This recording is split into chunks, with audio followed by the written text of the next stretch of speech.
राजस्थान के एक छोटे से गांव रामगढ़ में एक लड़का रहता था, रामू। उसका घर कच्ची मिट्टी का था। छप्पर के ऊपर सूखी घास बिछी हुई और बरसात में छत टपकती थी। पिता मजदूर थे, माँ खेतों में दूसरों के लिए काम करती थी। घर में 2 वक्त की रोटी का इंतजाम भी मुश्किल से हो पाता था। रामू बचपन से ही समझदार और मेहनती था। जहां बाकी बच्चे खेतों के किनारे खेलते थे, वहीं रामू अपनी पुरानी किताबों के पन्ने पलटता रहता था। उसके स्कूल के मास्टर जी अक्सर कहते, रामू, तेरे अंदर कुछ अलग है बेटा। अगर तू पढ़ाई में डटा रहा तो ये गरीबी ज्यादा दिन नहीं टिकेगी। पर गरीबी के पंजे इतने कमजोर नहीं थे। कई बार ऐसा हुआ कि किताबें खरीदने के पैसे नहीं थे, तो रामू ने गांव की चौपाल में बैठकर पुराने अखबारों से ही पढ़ाई की। एक बार तो उसकी मां ने अपने कान की छोटी सी बालियां बेच दी ताकि बेटा परीक्षा दे सके। गांव के लोग हंसते थे, अरे पढ़ लिख कर क्या करेगा रामू, जमीन तो है नहीं, खेत किसी और के हैं, आखिर में हल ही तो पकड़ना है। लेकिन रामू मुस्कुरा देता था। उसे अपने सपनों पर भरोसा था। वह कहता, जिसके पास जमीन नहीं वो आसमान जीतता है। दिन गुजरते गए। 10वीं कक्षा में उसने पूरे जिले में पहला स्थान पाया। मास्टर जी ने तालियां बजाईं, पर साथ ही कहा, रामू, अब आगे पढ़ाई के लिए शहर जाना होगा, लेकिन वहां खर्चा बहुत होगा। तू संभाल पाएगा? रामू बोला, मास्टर जी, मेहनत ही मेरा धन है।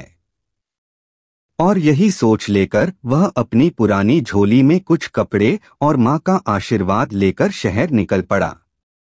मां की आंखों में आंसू थे।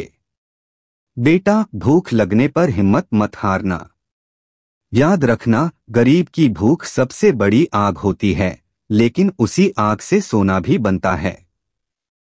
शहर की चकाचौंध ने रामू को पहले ही दिन डरा दिया। यहाँ कोई उसे जानता नहीं था, कोई पूछता नहीं था। उसने एक छोटे होटल में बर्तन धोने की नौकरी पकड़ ली। दिन में कॉलेज की क्लासें और रात में होटल की सफाई, यही उसकी दिनचर्या बन गई। कई बार भूखा पेट लेकर भी वह मुस्कुराता था, क्योंकि उसे यकीन था कि यही मेहनत एक दिन उसकी किस्मत बदलेगी। होटल के मालिक ने उसकी ईमानदारी देखकर उसे काउंटर संभालने का काम दे दिया। अब वो पैसे गिनता, ग्राहकों से बात करता और धीरे धीरे व्यापार की समझ भी सीखने लगा। एक रात होटल में कुछ व्यापारी आए। वे बड़े लोगों की तरह बात कर रहे थे, मुनाफा, नुकसान, व्यापार, सौदे। रामू ध्यान से उनकी बातें सुनता रहा। उसे लगा, अगर मैं दूसरों के लिए काम कर सकता हूं तो अपने लिए क्यों नहीं। फिर शुरू हुआ नया संघर्ष, व्यापारी बनने का सपना। उसने कुछ महीने की तनख्वाह बचाई, पुराने सामान खरीदने बेचने का छोटा कारोबार शुरू किया। कई बार घाटा हुआ, लोग हंसे भी, अरे रामू, तू तो पढ़ने आया था, अब ठेला लगाएगा।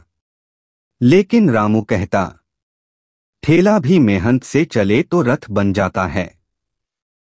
धीरे धीरे उसकी मेहनत रंग लाने लगी। वह सुबह कॉलेज, दोपहर को काम और रात को अपने छोटे व्यापार के हिसाब किताब में लगा रहता। उसकी दुकान अब रामू ट्रेडर्स नाम से जानी जाने लगी। गांव के लोग सुनने लगे कि रामू शहर में कुछ बड़ा कर रहा है। कई साल बीत गए। रामू अब 30 साल का हो चुका था। उसके पास अपनी दुकान, गोदाम और दर्जनों कर्मचारी थे। उसने शहर में स्कूल बनवाया, मां शारदा विद्या मंदिर, ताकि किसी और बच्चे को किताब के लिए तरसना न पड़े। मां अब बूढ़ी हो चुकी थी, पर जब उसने अपने बेटे को गाड़ी से उतरते देखा तो आंसू बह निकले। बेटा, तूने तो सच में मिट्टी को सोना बना दिया। रामू ने मां के पैर छूकर कहा, मां, तेरे आशीर्वाद से ही ये सब संभव हुआ। गरीबी ने मुझे झुकाया नहीं, उठना सिखाया। अब वही लोग जो कभी उसका मजाक उड़ाते थे, उसके सम्मान में पगड़ी पहनाने आए। गांव में बिजली, सड़क और स्कूल का निर्माण रामू ने खुद करवाया। वह हमेशा कहता, जिस मिट्टी ने मुझे चलना सिखाया, उसी मिट्टी को सींचना मेरा फर्ज है। कहानी का अंत एक सभा में होता है, जहां रामू बच्चों से कहता है, बेटा, गरीबी कोई अभिशाप नहीं, वह परीक्षा है। जो डर गया वह हार गया, और जो डटा रहा वह अमीर बन गया। सभा तालियों से गूंज उठती है। गांव का रामू अब सेठ रामू लाल बन चुका था, लेकिन उसके दिल में आज भी वही छोटा सा मिट्टी का घर बसा था, जहां से उसकी यात्रा शुरू हुई थी। इस कहानी की सबसे बड़ी सीख यही है कि हालात चाहे कितने भी कठिन हो, मेहनत और ईमानदारी से इंसान अपनी किस्मत खुद लिख सकता है। गरीबी हमें रोक नहीं सकती, अगर हमारे सपने जलते रहें।